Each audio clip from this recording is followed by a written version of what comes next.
Hello students, today we are here to explain and discuss about a new chapter of Business Studies, chapter number 5, Organizing. In our last chapter and videos we had discussed about planning. तो planning में क्या था?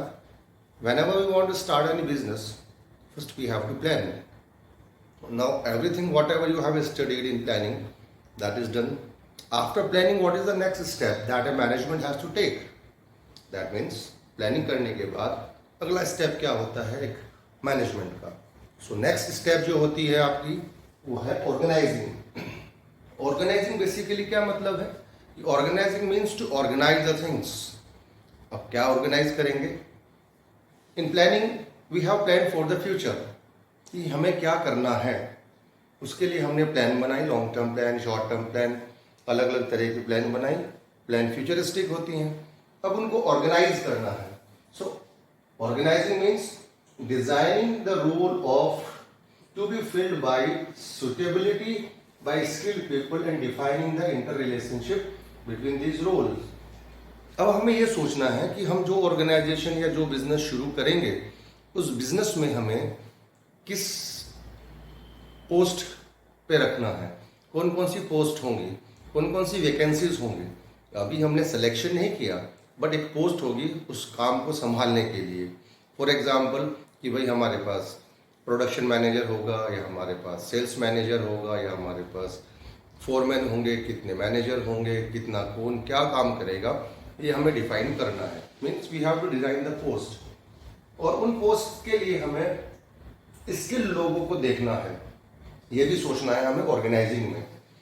And defining the interrelationship between those roles. और जो role होंगे, मान लिया एक प्रोडक्शन मैनेजर है, एक असिस्टेंट प्रोडक्शन मैनेजर, तो उन दोनों का रोल क्या होगा? असिस्टेंट प्रोडक्शन मैनेजर क्या करेगा, एक प्रोडक्शन मैनेजर क्या करेगा, सेल्स मैनेजर क्या करेगा, सेल्स मैनेजर और प्रोडक्शन मैनेजर में क्या रिलेशंस होंगी.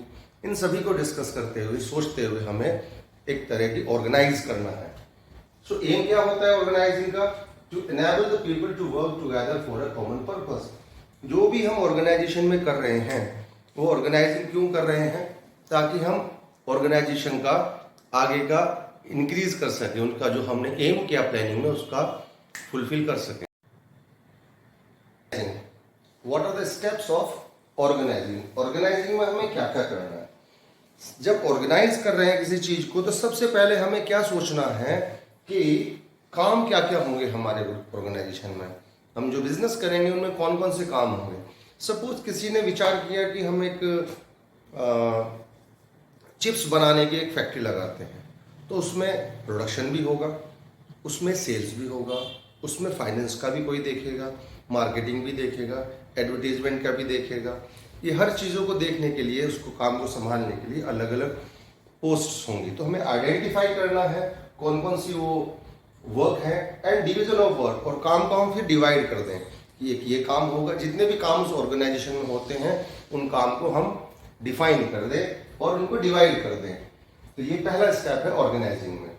सेकंड, अलग अलग डिपार्टमेंट्स हमें डिवाइड करने पड़ेंगे. Sales department, production department, advertisement department, marketing department, HR department. इस तरह से हमें अलग अलग डिवाइड करने हैं. Second step. Third steps, assignment of duties. किस पोस्ट को क्या ड्यूटी दी जाएगी. जो सेल्स मैनेजर होगा वो क्या करेगा, असिस्टेंट सेल्स मैनेजर क्या करेगा, सुपरवाइजर क्या करेगा, वर्कर क्या करेंगे, फॉरमैन क्या करेगा. ये सारी चीजें हमें असाइन करनी पड़ेंगी इनको ड्यूटीज को. और fourth one, establishing reporting relationship.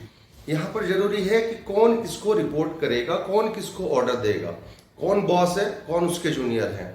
जो बॉस है उसके राइट्स क्या हैं, वो किस किस को ऑर्डर दे सकता है. प्रोडक्शन मैनेजर किसको ऑर्डर देगा, असिस्टेंट प्रोफेसर मैनेजर किसको, असिस्टेंट प्रोडक्शन मैनेजर किसको ऑर्डर देगा, कौन किसको रिपोर्ट करेगा.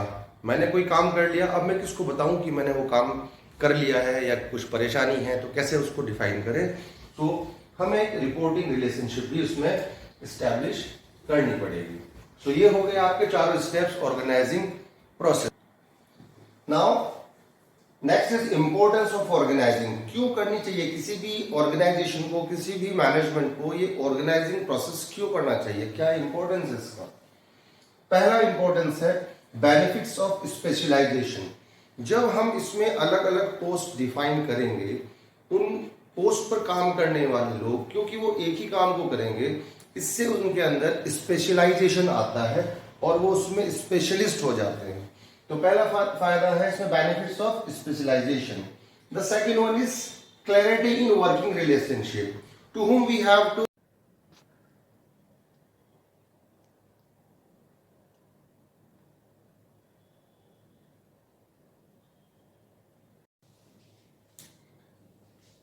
so our next heading, next topic is importance is optimum utilization of resources। Organising करने का तीसरा जो फायदा है, the third benefit of organising is that the resources could be properly utilised. If we have organised everything then there would not be duplication of work, the work would be done better, as a result the resources would be utilized properly. So this is the third benefit of organizing. The fourth one is effective administration। जब हम organising करेंगे, हमने अलग अलग post define कर दी हैं, so after defining the post what will happen, our administration would work smoothly.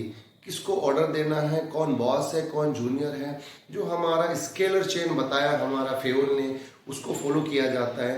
तो ऐसे में हमारा एडमिनिस्ट्रेशन, उनमें आपस में काउस नहीं होगा, उनमें आपस में लड़ाई नहीं होगी, और इस तरह से क्या होगा, हमारा एडमिनिस्ट्रेशन बहुत इफेक्टिवली चलता रहेगा। जो बॉस है वो ऑर्डर देगा कि इसको रिपोर्ट करनी है, तो कन्फ्यूजन की सिचुएशन नहीं होगी, इसीलिए हमारा एडमिनिस्ट्रेशन बहुत ही इफेक्टिव रहेगा। Third one, fifth one, adaptation of change. अगर हमारी हर चीज ऑर्गेनाइज्ड है, तो अगर मान लिया जैसे कि हमारा एनवायरनमेंट डायनेमिक होता है, बदलते रहते हैं, हमारा चाहे सोशल एनवायरनमेंट हो, चाहे हमारा पॉलिटिकल एनवायरनमेंट हो, लीगल एनवायरनमेंट हो, as they keep on changing, so we would be able to adopt according to that change.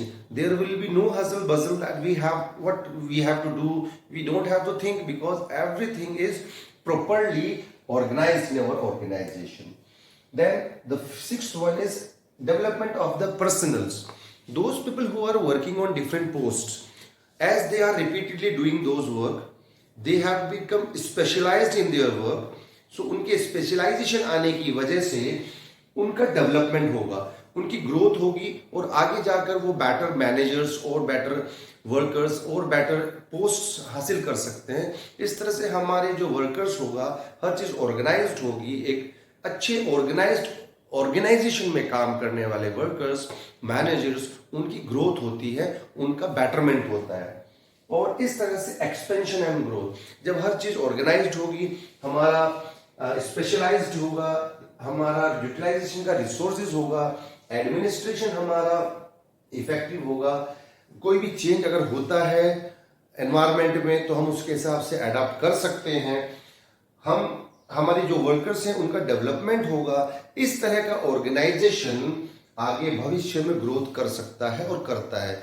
मान लीजिए आप टाटा को देखिए, आप जियो को, रिलायंस को देखिए, वो आज कहाँ से शुरू हुई कंपनी कहाँ पहुंच चुकी है। कारण क्या है, एवरीथिंग इज ऑर्गेनाइज्ड, हर चीज सोच समझ के, and everything is being done according to the plan and according to their organization. So this is all about our this first video of this organizing.